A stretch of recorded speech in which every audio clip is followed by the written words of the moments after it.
Kemudian baru saja saya diterima oleh Bapak Presiden, Bapak Joko Widodo, yang ditemani oleh Bapak Mensesnek, Bapak Profesor Pratikno. Saya menyampaikan surat tentang kelanjutan tugas saya sebagai Menko Polhukam. Saya menyampaikan intinya saya mengajukan permohonan untuk berhenti dan isi surat itu singkat, hanya berisi 3 hal. Pertama, saya menyampaikan terima kasih kepada Presiden Republik Indonesia Bapak Joko Widodo yang pada tanggal 23 Oktober tahun 2019 mengangkat saya, melantik saya sebagai Menko Polhukam dan menyerahkan SK pengangkatannya dengan penuh penghormatan kepada saya dan penghormatan saya kepada beliau pada saat itu. Sehingga saya secara resmi dan dengan penuh hormat juga hari ini menyatakan surat untuk menyatakan minta atau mohon berhenti dengan sebuah surat itu. Nah, lalu isi yang kedua surat itu, substansi surat itu adalah permohonan berhenti. Lalu yang ketiga, saya mohon maaf kepada beliau kalau memang ada masalah-masalah yang kurang saya laksanakan dengan baik. Alhamdulillah Bapak Presiden sama dengan saya, kita bicara dari hati ke hati dan penuh kekeluargaan dan sama-sama tersenyum. Tidak ada ketegangan apapun. Kita tersenyum, bergembira, bercerita masa lalu.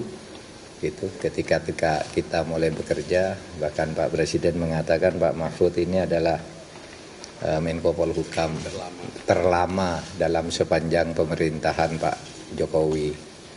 Karena dulu Pak Tejo tidak sampai setahun, Pak Luhut setahun 4 bulan kalau tidak salah, lalu Pak Wiranto 3 tahun setengah gitu, lewat 2 bulan. Saya hampir 4 tahun setengah. Hanya karena perkembangan politik memang saya harus fokus ke tugas lain sehingga saya mohon berhenti. Itu saja isinya, tidak ada yang lain.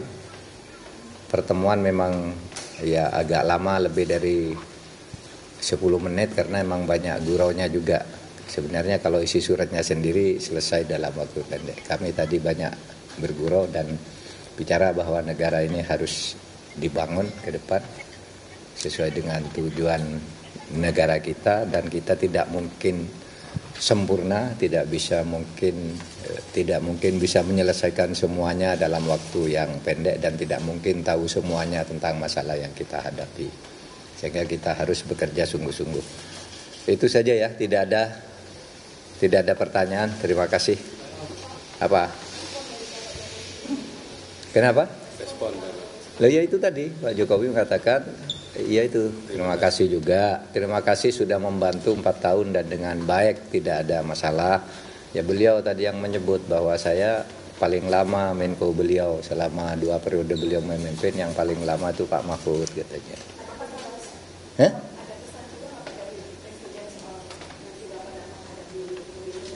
Oh enggak.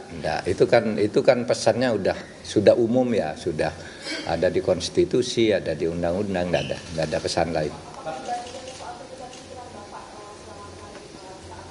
Wah, enggak lah. Itu kan enggak mungkin. Enggak ada. Enggak, saya tidak, kalau saya sendiri tidak akan mengkaitkan dengan orang lain. Ini saya saja. Kalau orang lain mau mengkaitkan silahkan. Kalau saya, enggak tahu, biar orang lain aja lah. Kalau saya sendiri, etik saya itu bukan soal yang lain ikut berhenti atau tidak. Etika saya itu, saya dulu diangkat dengan penuh penghormatan, maka saya harus menghadap dengan penuh penghormatan juga. Itu aja. Kalau etika saya, yang lain-lain itu saya enggak ikut urusan menteri lain. Terlepas dari hubungan baik Bapak dengan Pak Jokowi, tadi obrolannya ini berlangsung itu kan berlangsung di saat pemilu Pak. Iya. Kemarin ada pandangan bahwa Bapak cukup dengan ada menteri-menteri yang perasaan untuk Prabowo Gibran, itu Enggak, tadi enggak bicara itu. Itu biasanya wacana di luar yang begitu. Kalau saya enggak dibicara begitu.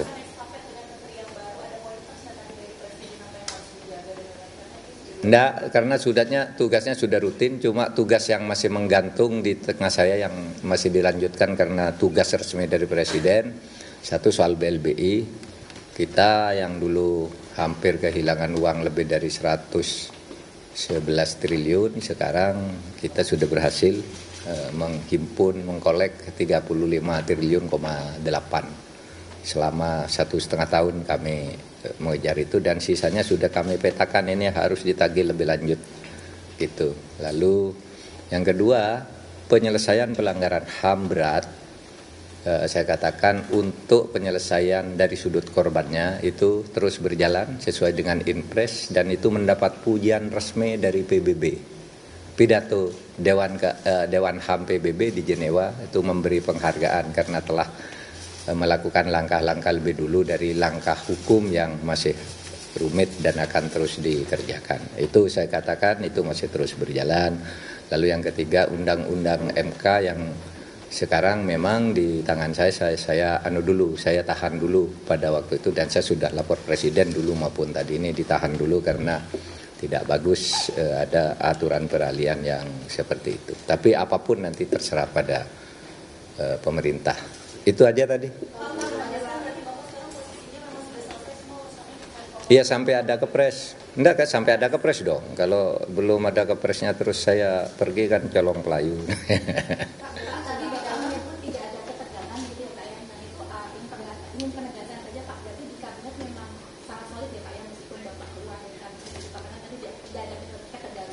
Iya, saya dengan Pak Jokowi tadi bergurau-gurau aja, sangat cair dan penuh persaudaraan gitu, ndak ada ketegangan apapun gitu. Tadi ndak bicara soal sidang kabinet, bicara saya dengan Pak Jokowi. Meskipun Bapak keluar, berarti kabinet masih solid begitu? Ya tentulah, itu kan pemerintah pasti bisa menghandle itu, soliditas kabinet. Cukup ya, cukup, makasih. Cukup. Makasih.